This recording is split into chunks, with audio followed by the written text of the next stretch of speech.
man. I'll do what I do. So y'all gonna talk about it, that's good, but let's be about it. At this point, we've been talking about reparations for how long? 100-some years now?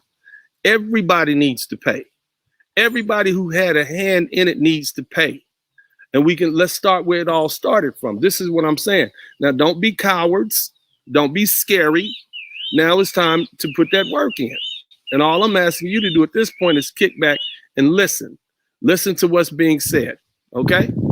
So, but bottom line is these videos are telling you that all these people knew what they were doing. Listen. Trade in 1807 in the United States, later abolished it in 1865.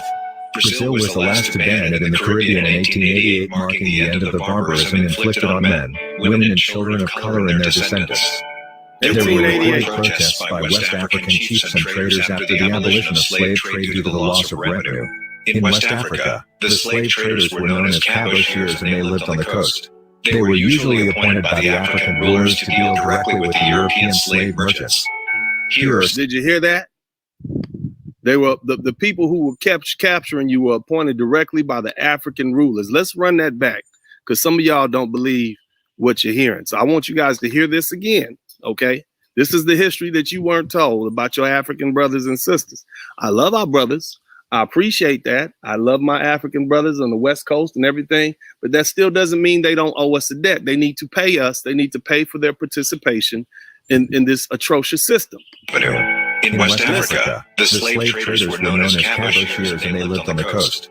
They were usually appointed by the African rulers to deal directly with the Europeans. The slave traders were known as cabochers, and they were usually appointed directly by the African kings, the royalty queens too, to kidnap Africans and and sell them to the white slave owners. They were appointed directly. Okay, what does that tell you? That means that the king knew exactly what the hell he was doing. So all this talk, they fought wars against them. No, they didn't fight wars to stop them Europeans from coming over there taking us. They participated in it. They were getting paid. They had agents out. Yeah, man, go get some of them Negroes from up in there and bring them down there and sell them to them white men. We need this money. That's what they did. They did that. Period. So stop making excuses for them. You're hearing the facts. Slave merchants. Here are some notorious chiefs and cabochers who were actively involved in selling their own. 1. William Onseseseraku, 1736 to 1770. This man right here is very important. I want you to memorize this name right here. I'll run it back. Listen to this man. Listen who he is. Involved in selling their own. 1. William Onseseseraku, 1736 to 1770. He was a prominent 18th century Ghanaian, best known for his wrongful enslavement in the West. This man was from Ghana. He was on his way to Europe to do something for the king of Ghana at the time. Okay, he got caught up in the slave trade himself. They took his black butt and dropped him off in the Caribbean. In other words, they said, no, you coming with us now, William. Come on, hop off that boat, and we're gonna put you in these chains and take you over here and work you like a slave.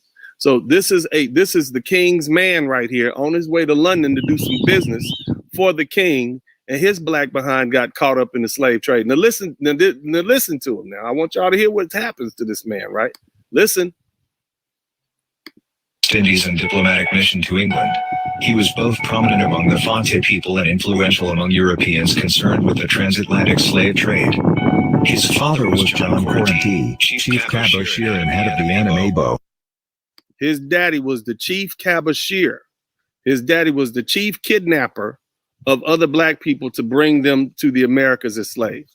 In other words, this man's daddy right here was helping capture people and bring them to the New World. And this guy right here, and his son, or this man right here, was the son of the chief cabocher, and he got caught up. He was known amongst the English royalty and known amongst the African royalty. And let's hear what happened to him. President Namabo, government who was a slave trader and an important ally for any trader in the city. His father sent him to England to gain an education and be his eyes and ears in Europe. The ship captain entrusted with Once's transport sold him into slavery in Barbados before reaching England. He was discovered in Barbados years later by a free Fonte trader who alerted John Corinthy. So you hear what happened? His daddy sent him to England. Like, you going to England, get you education. I'm the chief slave catcher. I mean, I'm going to use this money that I'm making out here And what we gonna do is we're gonna send you to England, and you go over there and you learn everything, and you know the royalty. Everybody knows this. His daddy was the chief cabochere, using the money he earned as a slave catcher and selling our people, our black brothers and sisters, his own black brothers and sisters, off to the Europeans. His son now gets caught up in the situation, and they take his butt down to Barbados. Now, hear how this story ends. You would think he would learn. So when we say stuff like, oh, they don't know what's happening, or they was just kidnapping certain people, anybody could get it. If the slave kidnapper, right? If the chief of the African kidnapper's son gets kidnapped himself, what do you think that stands for? How do you think anybody else is going to escape this? Keep listening, though. This is what's cold about this cat right here. Corrente petitioned the British to free his son. The Royal African Company, the English company operating the slave trade, freed him and transported him to England. He was received as a prince in England and gained the respect of London's high society. It is noted that he watched a live performance of a play depicting a wrongly enslaved African prince. He fled the theater in tears to the surprise of the audience. The play likely reminded Anza of himself. He returned to Anamabo and took up work as a writer at Cape Coast Castle. He later worked as a slave trader, too. Did you hear that? Did you hear that? This man, okay, so let's run that back by you brothers, you hard-headed black American brothers and sisters who don't believe that fat meat is greasy. That man, daddy, was a slave trader. That black man from Ghana, his daddy was the not only was he a slave trader, he was appointed by the king to go capture slaves inland, right? Take them, sell them to the white man, right? His own son got caught up in that situation. The ship captain the white ship captain was supposed to take him to England so he can start college. The ship captain said, "No, we're gonna make this hard left. I'm gonna take you down to Barbados and I'm gonna get some money for you." And so he ended up getting caught up, going down to Barbados, and end up being a slave. And he witnessed all the atrocities. He saw how it happened. He saw the beatings. He saw the buck breaking. It was so bad when he saw a play. They had a play, right? Here's the funny thing, right? Y'all say they don't know what's going on. The man was at a play. It had been going on so long.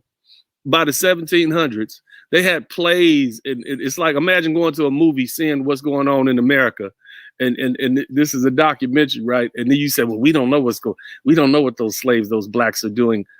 They're slaves just like they are here in Africa. They have all the rights that they have.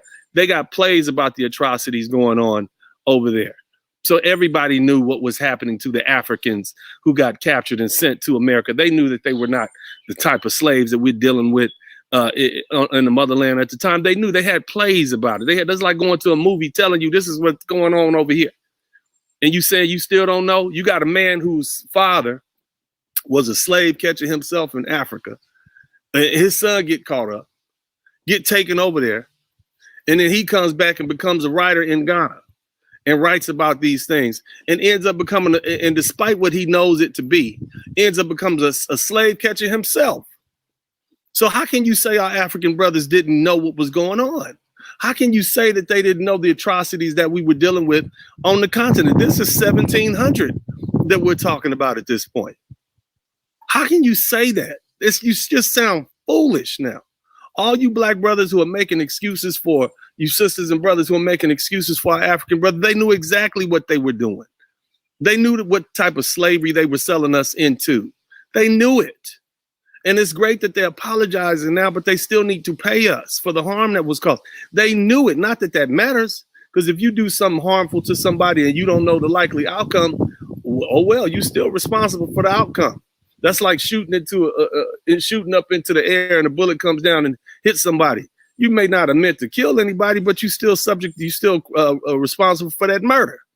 All right, same thing. But see, here's the situation. They knew exactly the conditions of slavery that existed in the New World at the time. And they knew very well that they were very different than the conditions of slavery that had existed on the continent of Africa. They knew it was not the same. They made plays about it.